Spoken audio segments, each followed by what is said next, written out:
Hello student, this side chemistry teacher, RK sir, Akash chemistry classes. Today we will discuss about first chapter topic, that is laws of chemical combination. Laws of chemical combinations is an important topic for the basic concept of chemistry because it involves totally chemical reactions, their concentrations, mass, temperature, etc. changes. Then there on product side, concentrations, mass, volume, etc. also be changes. Then on the basis of this type of changes, there are different type of laws are raised. So today we will discuss about different type of laws of chemical combination. Right, Buddha? Now, topic is laws of chemical combination.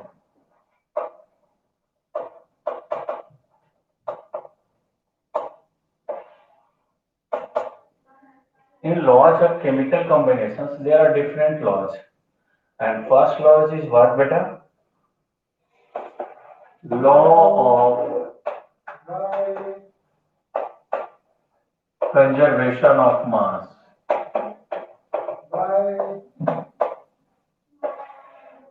Law of conservation of mass. Law of conservation of mass is given by Anthony Lavoisier. Given by Anthony Lavoisier. Right? जैसा कि आप देख रहे हो, conservation of mass. Conservation of mass means already mass जो है conserve है. Conserve होना मीन्स मास ऑलरेडी कांस्टेंट है. मीन्स किसी भी केमिकल रिएक्शंस में, in any of the chemical reactions, total mass remains conserved. Means mass neither be created nor be destroyed. Done. मास को हम लोग ना क्रिएट कर सकते हैं ना ही डिस्ट्रॉय कर सकते हैं. अब अगर जो हम लोग in terms of chemical reactions अगर जो बात करें, means total mass remains the conserve in a balanced chemical reactions. Means statement is what, beta? In a balanced chemical equation,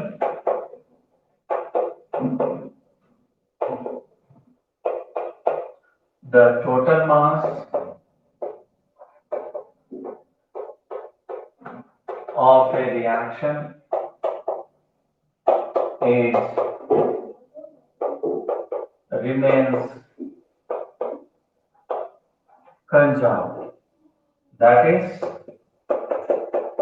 mass can neither be created nor be destroyed. Done. हमने यहाँ पे यही लिखा कि किसी भी बैलेंस्ड केमिकल इक्वेशंस में जो टोटल मास जो है that is remains conserve. Total mass यहाँ पे कंजर्व है. That is mass neither be created nor be destroyed. उसे डिस्ट्रॉय नहीं कर सकते. मीन्स अगर जो हम लोग यहाँ पे मैथमेटिकली बात करें बेटा, तो मैथमेटिकली मीन्स के mass conserve means total mass already constant है. Means you can say total mass of reactant equals to total mass of what? Product.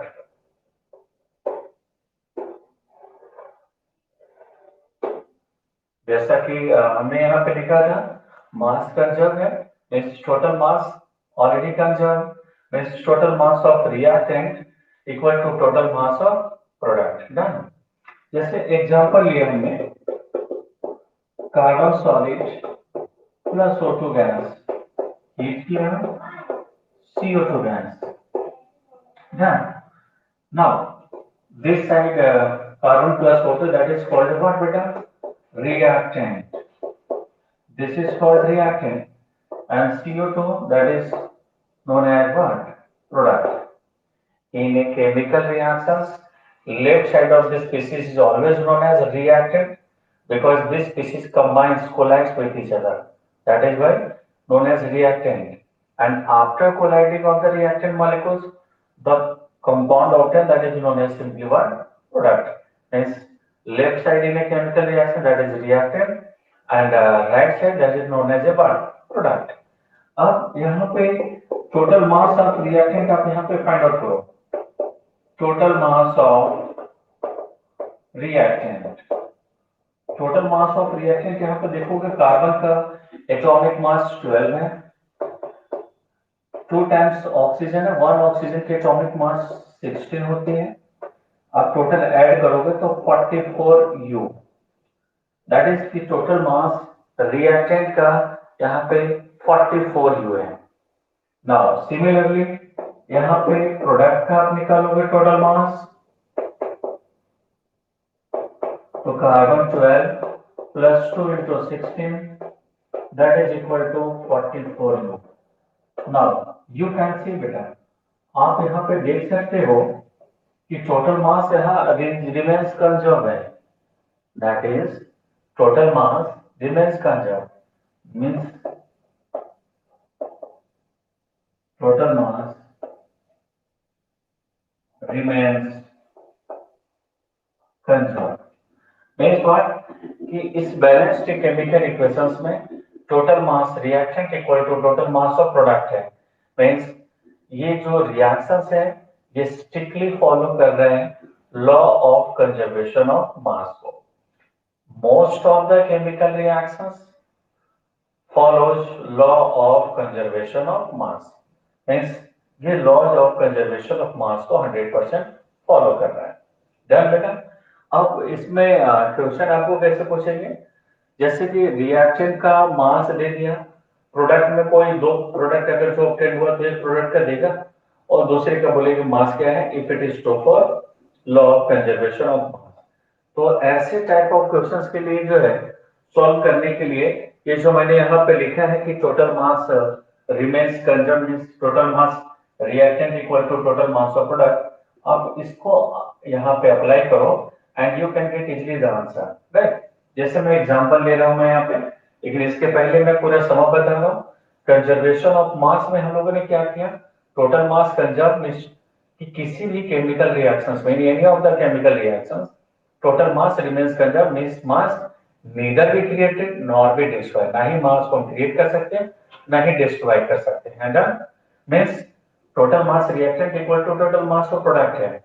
तो किसी भी बैलेंस्ड केमिकल इक्वेशंस में टोटल मास रिएक्टेंट का देखो ऐड करके और प्रोडक्ट का देखो, कंपेयर करो, अगर जो वैल्यू सेम आती है मासेस का देन डेफिनेटली रिएक्शंस ये फॉलो करेगा कंजर्वेशन ऑफ मास को। डन बेटा। चलिए अब इसमें एक एग्जांपल देखते हैं हम लोग यहाँ पे। एग्जांपल की हेल्प से हम लोग यहाँ पे देखेंगे कि इसको कंजर्वेशन ऑफ मास को कैसे अप्लाई करेंगे हम लोग क्वेश्चन में।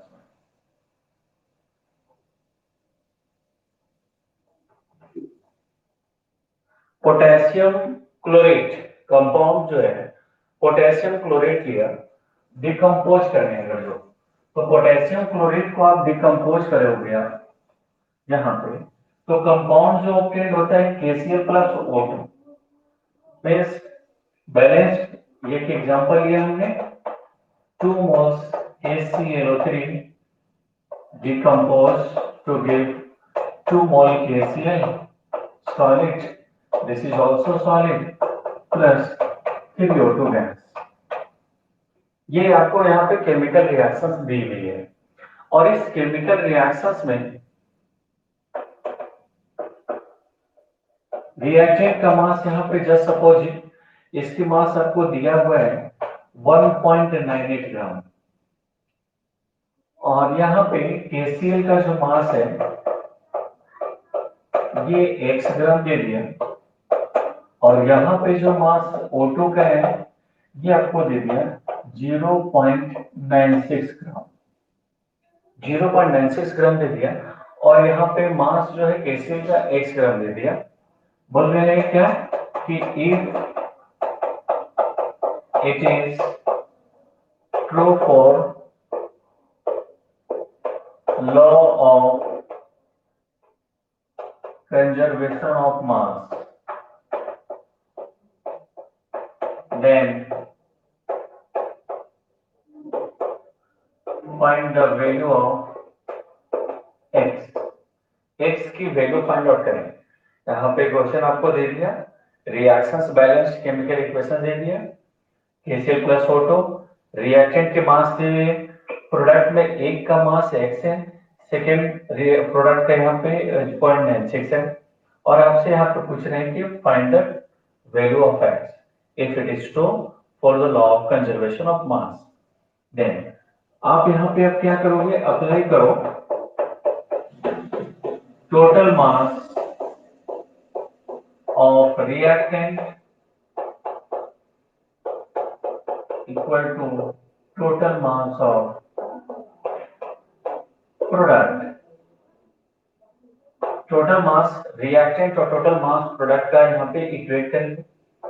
रिएक्टेंट का यहाँ पे जो मास है 1.98 gram equal to x plus 0.96 gram. अब यहां से आप you can easily find the value of x equal to 1.98 minus 0.96। आप इसको सब्सट्रैक्ट अगर जो करते हो यहाँ पे, then you can get the value of 1.02 gram. That is mass of KCl solid equal to x equal to 1.02 gram. तो जैसा कि आपने देखा कि हमने यहाँ पे कंसेप्ट लगाया total mass of reactant equal to total mass of product का, और यहाँ पे इजीली फाइंड आउट कर लिया यहाँ पे x की वैल्यू को। डन बेटा। अब यहाँ पे हम लोग आते हैं कि किस टाइप का रिएक्शंस है जिसमें कि इस लॉ को हम लोग फॉलो नहीं कर सकते। डन। एक क्वेश्चन MCQs में कंपटीशंस में जनरली आता है, कभी कभी बाई चांस आपके स्कूल के पेपर में भी यूटीएस वगैरह में आपको दे सकता है कि which type of reaction in which law of conservation of mass is strictly not followed. Done. तो आपको बता दें कि in case of nuclear reaction, in case of nuclear reaction, that is reaction in which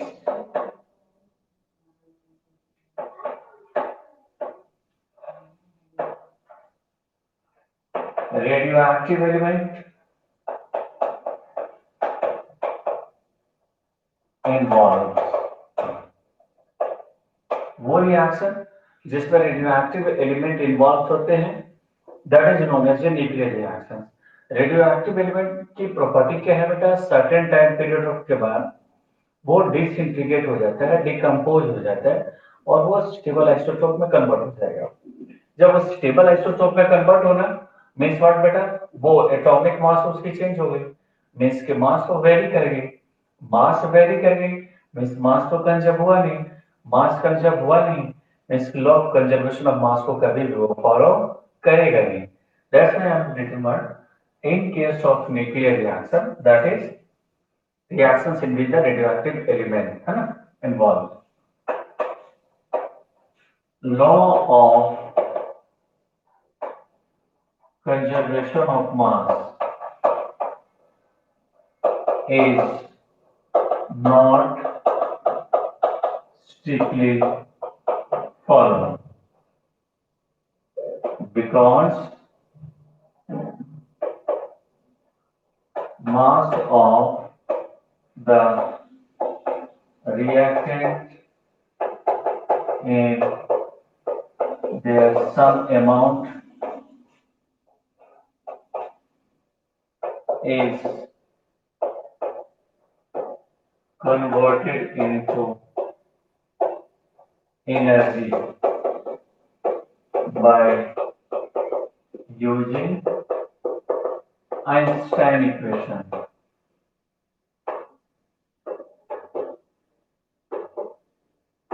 That is, I think आप लोग सभी लोग जानते हैं Einstein equation, delta E equal to mc square. मीन्स के मास जो वहां पे जो है वो कुछ कन्वर्ट हो जाती है एनर्जी में, मास कन्वर्ट हो गई एनर्जी में, मीन्स मास कंजर्व हुआ नहीं, मास कंजर्व हुआ नहीं मीन्स तो वो फिर फॉलो करेगा नहीं। That's why I have written what beta in case of nuclear reaction, that is reactions in which radioactive element involves, law of conservation of mass is strictly not followed। तो याद रखिएगा चार options आएंगे, उसमें एक nuclear reactions का भी options रहेगा, दैट इज न्यूक्लियर रिएक्शंस में ये फिर फॉलो नहीं करता, बिकॉज मास जो होती है कुछ अमाउंट में जो है वो चेंज हो जाती है, that is delta E equal to m c square की एनर्जी। डन, ये था इसका ड्रॉबैक कि ये लॉ जो है न्यूक्लियर रिएक्शंस में फॉलो अप नहीं करता। अब एक इंपॉर्टेंट चीज बेटा, किसी भी रिएक्शन में किसी भी सिस्टम में मास इज ऑलरेडी कंजर्व है, तो मास कंजर्व है means what, entire matter will also be conserve, then means since mass is conserved in a reaction, hence entire matter is conserved, that is matter can neither be created nor be destroyed. Thus, law of conservation of mass is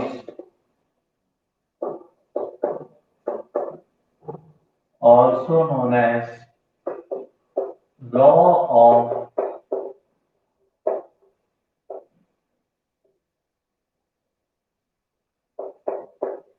indestructibility